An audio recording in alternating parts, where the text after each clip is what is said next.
দিনে দিনে দিন গোনা শেষ, আজ যাওয়ার পালা। তো বেরিয়ে পড়লাম আজ বাড়ি ফিরবো, তো বাড়ি ফেরার উদ্দেশ্যে। তো মণ্ডল লজ থেকে দেখতেই পাচ্ছ রাস্তায় উঠে পড়লাম।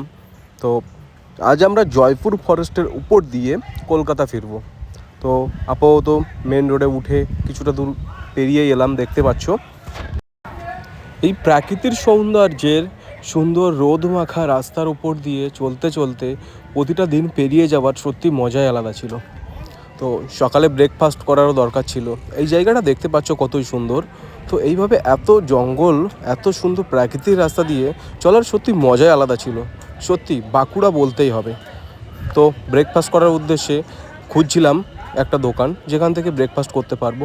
আর এই জঙ্গলের চারিপাশে দেখতে পাচ্ছ যে অনেক লোকজনই প্রায় দাঁড়িয়েই আছে, গল্প করছে বা কেউ ঘুরতে এসছে। তো সত্যি বলতে খুবই আনন্দের ছিল। ফেরার ইচ্ছা ছিল না, কিন্তু তবুও ফিরতেই হতো। কারণ এই সুন্দর রাস্তায় দিন ঘোরা এই বাইকে করে সত্যিই খুব মজাদার ছিল, কিন্তু তবুও ফিরতেই হতো। তো ব্রেকফাস্টের জন্য আমরা প্রায় পৌঁছেই গেছিলাম একটা দোকানে। তো বাঁকুড়ায় এই শীতের সকালে একটু চা না পান করলে হয়। তো আমি শুরু করে দিলাম চা পান করা এক চুমুক দিয়ে, এবং নিয়েছিলাম বিস্কুট সাথে, সেটা দেখতেই পাচ্ছ। এবং সবাই প্রায় চাই পান করছিল ওই সময়। এবং চা পান করতে করতে একটু গল্প অবশ্যই করা যায়। তো আমরা চা পান এবং গল্প অবশ্যই করছিলাম, তার মাঝে একটু ভিডিও করার একটু এক্সপিরিয়েন্সটা করছিলাম, দেখি কতটা ভিডিও করতে পারি কি না। তো সেটাই দেখতে পাচ্ছ। একটু কিছুক্ষণ পোজ মেরে স্টাইল মারলাম। আর কি করব, কাজ ছিল না ওই সময়। চা পান করছিল সবাই, তো আমি এইসবগুলোই করছিলাম। চা পান করার পরে একটা দোকানে চলে এসেছিলাম চপ খাওয়ার জন্য। বাঁকুড়া এসেছি বস, চপ না খেলে হয়? তো সকালে দেখতে পাচ্ছ চপ ঠান্ডা হয়ে গেছিলো, তো আমরাই শিক দিয়ে চপগুলো গরম করার জন্য আগুনের ওপরে দিয়ে দিলাম। এবং শুধু চপে কি শুধু মানায়, মুড়ি তো খেতেই হতো। তো সাথে চপ মুড়ি নিয়ে নিলাম। তারপর আমরা চপ মুড়ি খেয়ে বেরিয়েই পড়লাম। জয়পুর ফরেস্ট ঢোকার আগে কিছুক্ষণ রাস্তায় দাঁড়িয়ে ফটোশ্যুটের জন্য দাঁড়িয়ে গেলাম, কিন্তু জায়গাটা খুবই সুন্দর।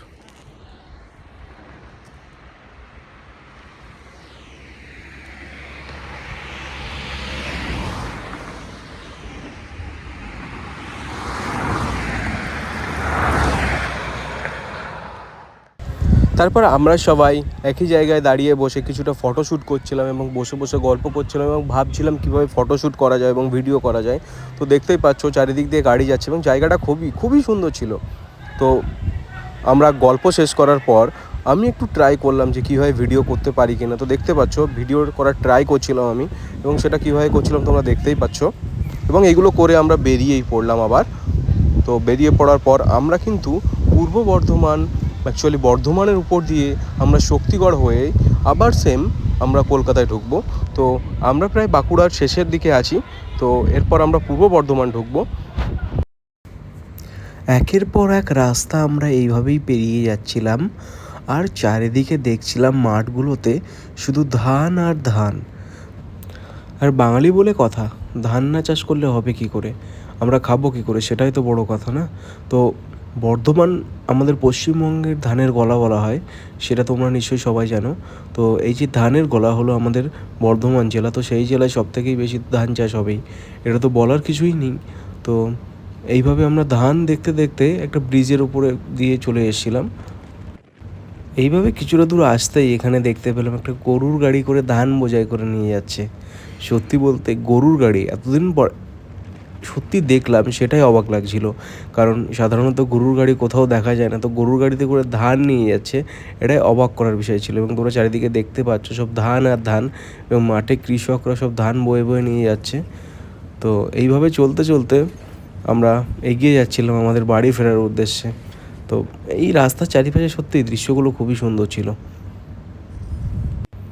এই কয়েকদিনে সব পিছনে ফেলে আসা রাস্তাগুলো এখন যেন অতীত হয়ে গেছে।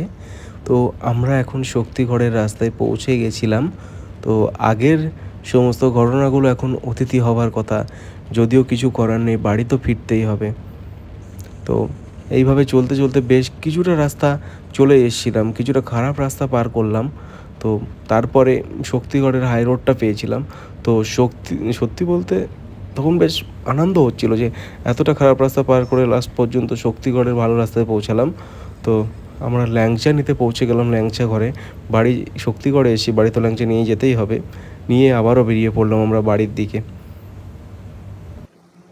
কিছু দূর আসার পর আমাদের একটা গাড়িতে একটু প্রবলেম হচ্ছিল, তো কোথাও মেকানিক পাইনি বলে একটা লরির মেকানিককে দিয়ে, দেখতেই পাচ্ছ আমরা শেষ পর্যন্ত আমাদের গাড়ির সামনের চাকাটাকে খুলছি, এবং মেবি কোনো প্রবলেম হয়েছিল, উনি খুলে সেটাকে ঠিক করে দিয়েছিল বলে আমরা আবার রাস্তায় বেরোতে পেরেছিলাম এবং আবার বাড়ির দিকে চলতে শুরু করলাম।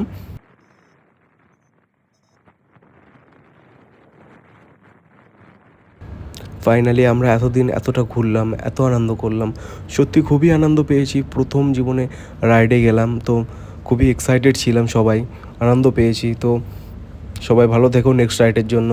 Tata, bye bye.